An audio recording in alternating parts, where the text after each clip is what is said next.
When a German club first contacted Mr. Andrew Sternberg to come in and speak today, I asked if he would want some sort of compensation for his services. And he said no. All he would request is a couple letters from students that can say how his speech has affected them or what they've learned. Maybe today then, while you're listening, if you're up for it, take some notes or mental notes. Think of something on how his story can inspire you to be more tolerant, to persevere, and to have hope. If we could please then put our hands together for Mr. Sternberg.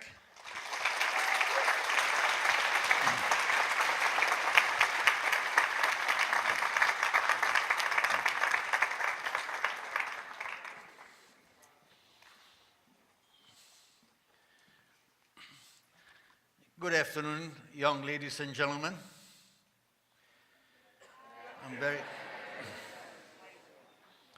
I'm very happy to see the Braxville High School audience.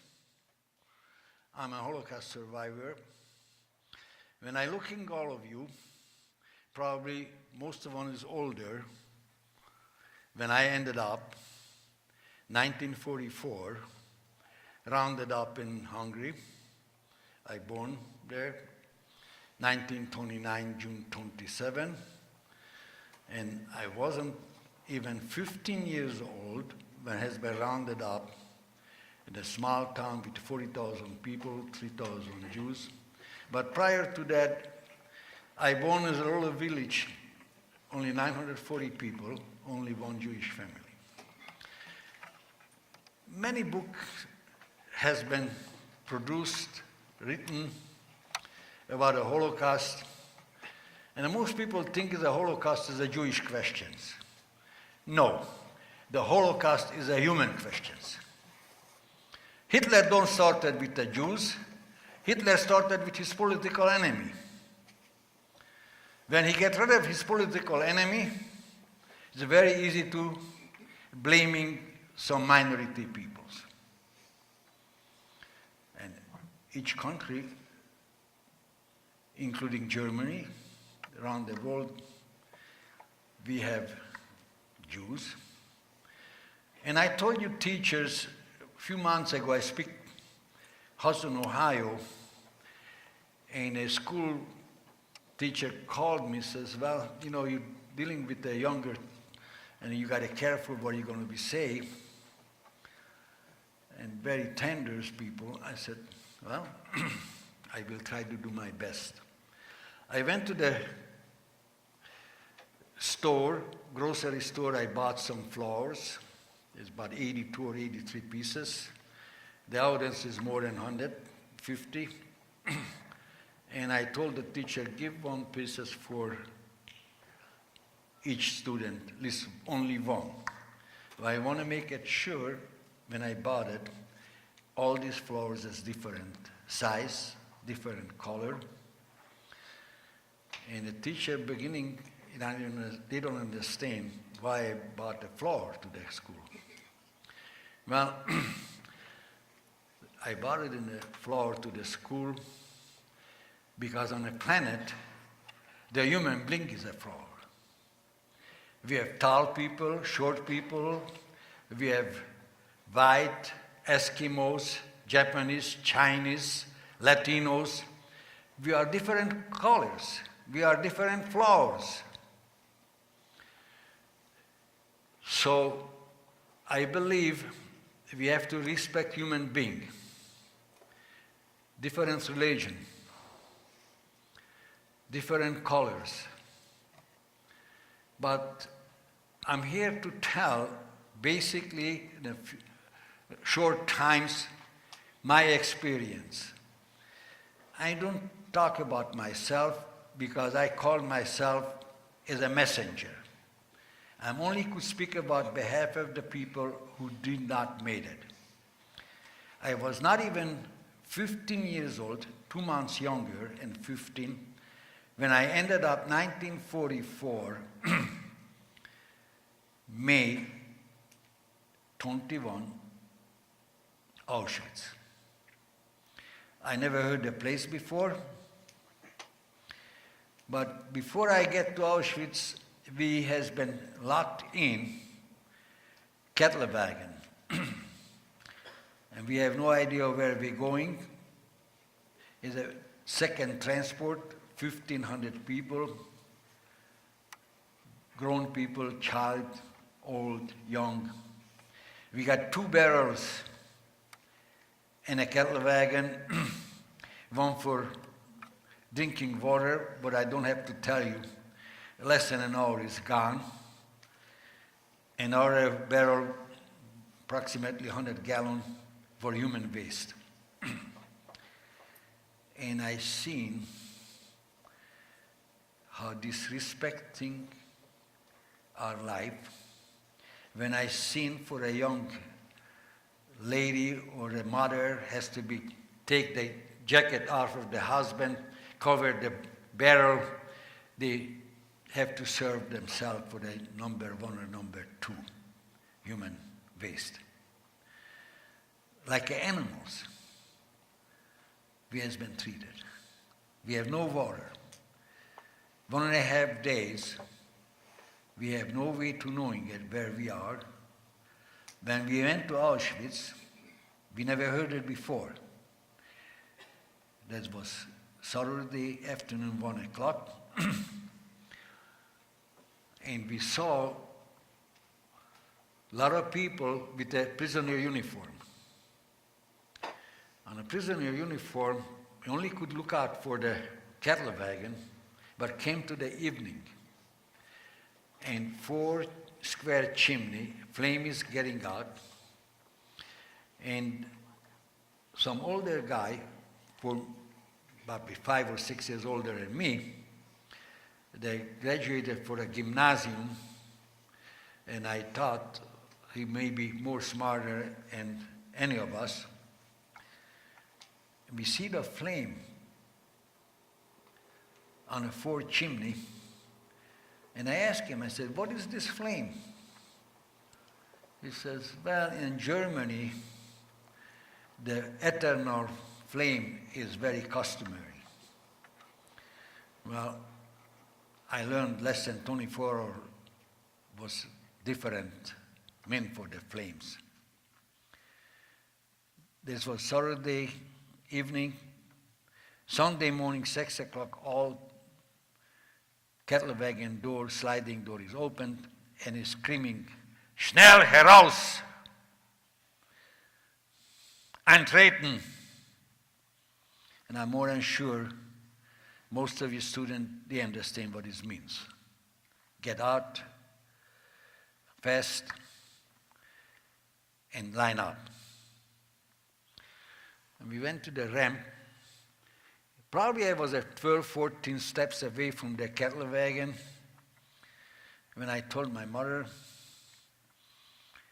I think I left a piece of bread inside, probably we'll need it. And this is the last time I talked to my mother, my grandfather, grandmother. When I turned around, all of one is gone. When I get to the selections, there's only 2 ways. Either you go left, you send it. I'm not so sure that Dr. Mengele was there or not, but his staff definitely made a decision who's going to left. Normally for the younger people, the sick, the old, male and female, went to the left side. It's an interesting thing for how misleaded. When we walked through, the people who has been out of the 1,500, probably 410, 430 person has been selected to go to right, and we walked through the gate. They called Arbeit macht free. The work is going to be make you free. Is in the sleds, sandbag, swing. 5, 6, 7 years old kids with a prisoner uniform, playing. Right behind them, grown people with a prisoner uniform and playing Beethoven's symphony. The man next to me, I have to tell you, when we walked in, we called before Einhaken, so the 5-person and a line has to be linked in. And I was on the left side, and next to me, the man's name is Emery Voss, V-A-S-S. He's got a Star of David on his jacket, on his left arm, the wide, very large, maybe a 5 or 6 inch wide, white band. That means that white band, he changed religion, and he's saying it, let him know, I'm no longer a Jew. And he's very much impressed what he saw when we see these sleds, Sternberg box and slide with the prisoner uniforms playing with the Beethoven. And he's very loudly said, see, the Germans made the Jewish state before the Jews made themselves. It's interesting. Less than 5 minutes, we are in a large room, approximately 500-600 people beside us. We have to take their clothes off. Everybody has to be tie their shoelaces and hang their shoes in a hook. And the body hairs and hair is removed. And a 2 minutes shower. We have to run. And some Clorox, the other prisoner has a bucket with the rags. They wipe the head. They make sure they have no lice. And we have to run and give him a wooden clog and a striped underwear and a striped uniform and give us for 20 minutes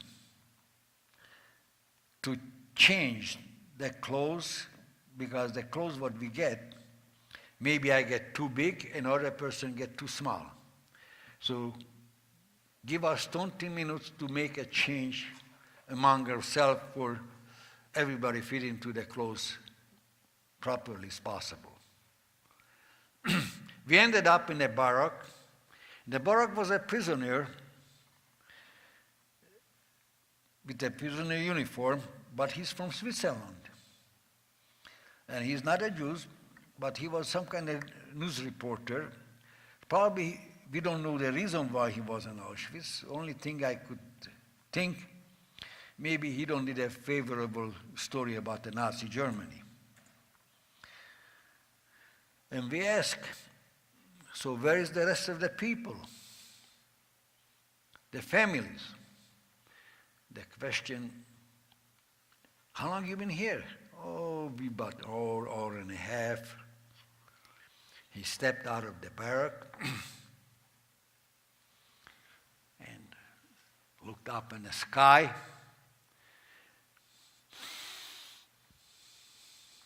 He says, I think just arriving. That means his smell, there's no question about it. There's no odor come even close to when it's a human being is burning. Such a strange odor. And he said, just arriving. I don't have to be saying, is everybody start crying, because later we learned, when we has been told, everybody tried to take the less things, available things to them, some food or some clothes, what is left in the wagon, a cattle wagon, and it told them, leave it there, you're going to be get it later for where you're going to be go. Well, Those people most people don't never saw anything.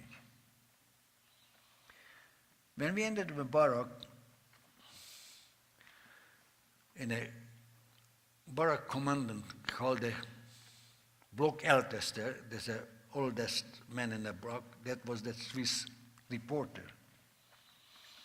And it was a barrel they called the Erschatz Cafe, and has been given for us for a metal schissel, the plates.